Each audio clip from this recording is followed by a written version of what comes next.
and welcome back to another Between the Pages book chat. And today our guest is author Lindsey Kinsella, and we're here to talk about his book, Heart of Pangaea. So I'm going to turn it over to him now and let him introduce himself. So take it away. Hi everyone, thank you very much for having me on, Anita. And I'm Lindsey Kinsella. I'm the author of a couple of books now, but most recently, The Heart of Pangaea, which is a sort of fantasy novel which explores sort of prehistory and paleontology and dinosaurs in a kind of fun fantasy setting. It's been interesting, and I'm looking forward to having a chat about it. Okay, so give us an overview of the book. What can readers expect when they pick it up? So it's really what I've described as sort of family friendly in terms of the target audience. I've kept it sort of clean enough that younger readers can enjoy it, and I think kind of emotionally complex enough that an adult reader should also have some fun with it. It's a kind of fun, quirky, humorous fantasy novel, and it follows a young girl as she explores a kind of hidden world within her subconscious. And being a young girl who's obsessed with natural history, this world's filled with, dinosaurs and mammoths and, all sorts of cool prehistoric animals. And it's sort of a way to explore the science, but in a kind of fantasy setting. And it's a lot of fun, sort of emotional at times. It sort of follows the story of she's looking for a cure for her mum who's sick, so has some emotional stakes as well. So yeah, very different from what I've written before. Okay, so what were your reasons for inspirations for writing this book? I think it was something that I had an idea for quite a long time, and thought that the concept was too outlandish to really do. So my first book, The Lazarus Taxa, it was really inspired by the subject material. I've always been fascinated by dinosaurs and the science of paleontology, and that really drove that book. But I think the idea for The Heart of Pangaea actually came first, and I sort of reeled it back at the time. Back then I hadn't written a book yet. I was completely new to it, and I thought it's too bizarre a concept. It's too out there. No one's going to buy that. I didn't have the confidence to write that book back then. And yeah, one book under my belt, I thought I'll go for it, and we'll see how it works out. So yeah, the sort of subject material of bringing kids sort of more than they think they know about the science of paleontology, that was what sparked the idea. Okay, so tell us a little bit about the main character. What's she like? So Robin's sort of a little bit of an outcast. She doesn't really have a lot in terms of social skills. She doesn't have a lot of friends.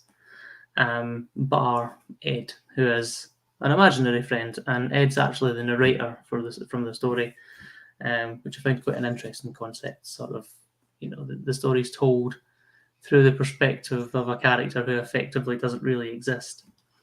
And yeah, she finds herself really close to her parents. She doesn't have much in the way of extended family, or as we said, much in the way of friends. So she's really close to her mum in particular, which is why it's so devastating for her when her mum becomes, terminally ill.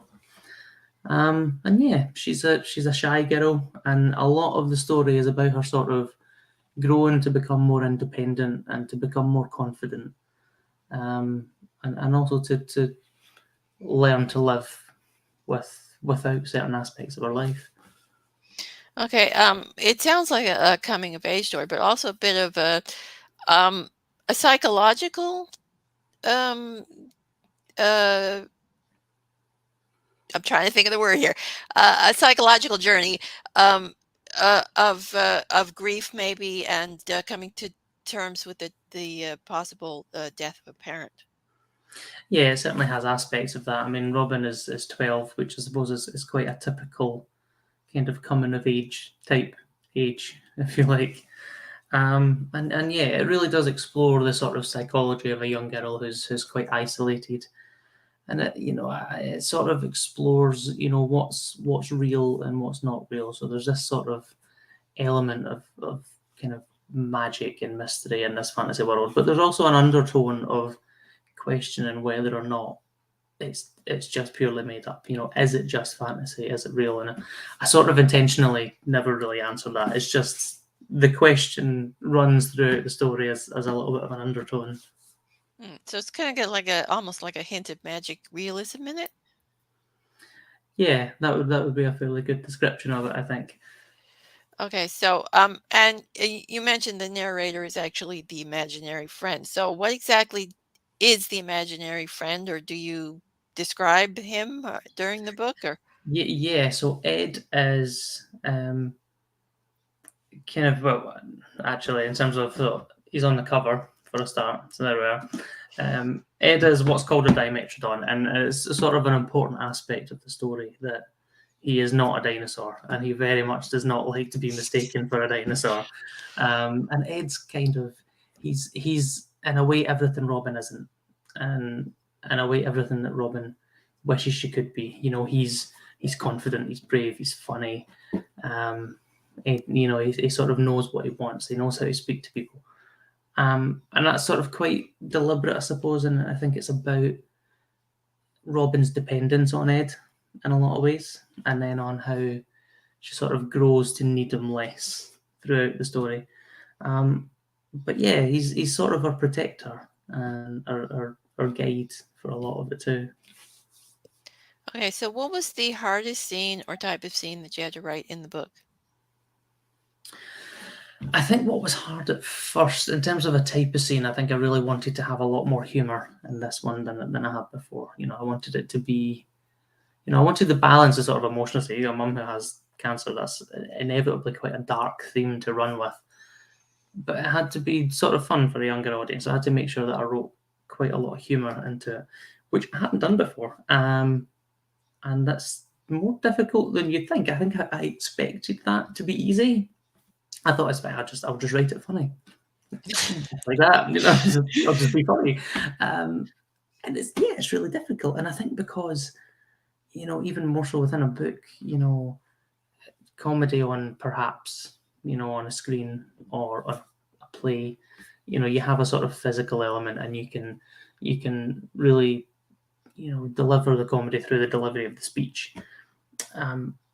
Book comedy is very particular, and it's really difficult to get right. And I found myself redrafting so many of the jokes and then questioning, are they too obvious? Are they too subtle?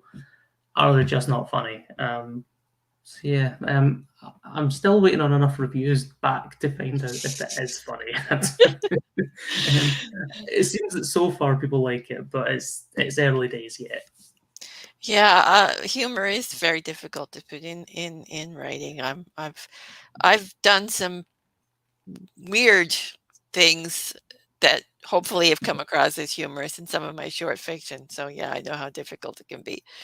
So what is the favorite scene or type of scene that you wrote in the book? Um, I do have a favourite, but it's the twist scene, so I can't. It's the stuff happens scene, is it? It's the scene that the reader is not supposed to know about going into the book. But I can discuss a second favourite scene.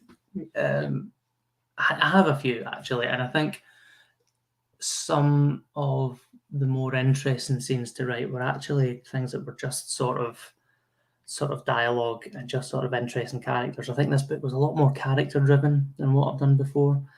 And so there's a scene where we were introduced to a character called Jinx, and she is effectively like a kind of freedom fighter. Some people describe her as, effectively a terrorist. She's a little unhinged, a little bit of a pyromaniac. And basically, we're introduced to her where she has developed a mechanism for breaking into a safe, and it's this sort of elaborate contraption. And it goes haywire and it blows up. And she's so happy just because she loves to see stuff blow up. So I like little things like that, like just like introducing the sort of the more bizarre character traits in just ridiculous ways like that. And then, things that would just, make a sort of, I suppose the target audience is for a lot of kind of, early teens, a younger reader, kind of thing that will make them laugh, the kind of thing that I could hand to my son, who's currently 11, and he would giggle at. I think those turned out really well. Scenes like that. Okay, so speaking of secondary characters, tell us about a few of the other characters in the book that the readers can find. Yeah, I think I touched upon Jinx. I do like Jinx. She's a lot of fun. She's not in it a whole lot, but there's also I quite like the contrast between a lot of characters. So we have Benjamin, who's a thylacine or a Tasmanian tiger, and he's this really upbeat, optimistic, cheery, chirpy little Australian guy. Very much channeled some Steve Irwin when I was coming up with his character, and I love his relationship with a character called Gygus, who's a tyrannosaur, and he's really grumpy and straightforward. And there's this sort of begrudging friendship between the two of them. Like they annoy the life out of one another, but they sort of begrudgingly like one another as well. So I liked those little inter-character relationships. And yeah, and I liked introducing some really kind of dark villains, and I think that was a nice contrast to some of the more light-hearted characters. So, and I think particularly because it's a fantasy, I felt like it didn't need quite as much realism as villains I've written in the past. I didn't have to have entirely believable motives. You could just have a bad guy, just be a bad guy. And so yeah, the Etheldred is one of the primary villains, and I really enjoyed writing just this vicious, battle-hardened general who, basically just hunts the main characters down for the vast majority of the book. So yeah, there's a nice variety of characters, and being a fantasy setting, they're all probably more sort of exaggerated than what I was able to do with my last book. Okay, so what are your characters afraid of? Well, I mean, Robin, the main character, is afraid of most things. That's sort of one of her sort of character traits, is that she's not the brave type. But I think our sort of drive and fear is, primary fear that drives on the plot really is the fear of losing her mother, understandably. Um, but then I think a lot of ways she's almost afraid of her fear. She feels like it holds her back, and she worries that is going to be the thing that leads to her losing. She thinks that she'll fail because she's too afraid. So sort of a strange dynamic there. Yeah. And then conversely, I think Ed fears almost nothing, and that's quite deliberate to be that contrast, because again, he's imaginary. He's what she wishes she could be. Yeah, and I think an imaginary friend like that, if you're going to wish him to be a fearless thing, and that especially if you are afraid of a lot of things. So, if you could hang out with any character in real life, which one would you hang out with? Oh, um, I think I would have to say Benjamin there. He's just a lot of fun. Um, like I say, he's very upbeat, but he's sort of very friendly. Yeah, I can't imagine in a real world anyone would dislike Benjamin.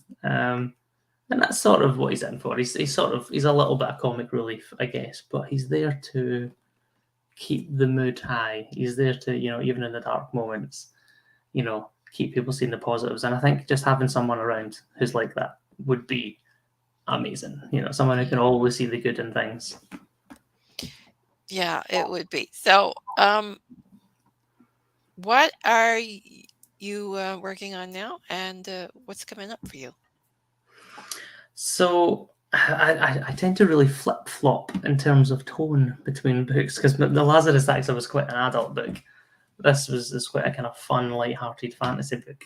My next book is sort of back the other direction and is quite a kind of dark adult book, and it follows the crew of an illegal whaling ship who become stranded in the Arctic, and it's sort of a bit of a kind of near future um, climate change type exploration, and it's about this crew of people, and then it's about what drove them to this lifestyle, and how the changing world has forced them all into desperate situations. Quite a dark concept, but it's, I don't know. I think I like to stretch my legs that way, and once I've kind of written a book of one type, I have an itch to scratch to write something completely different. And then I'll come back to something Hmm. fun and goofy next time around, I'm sure.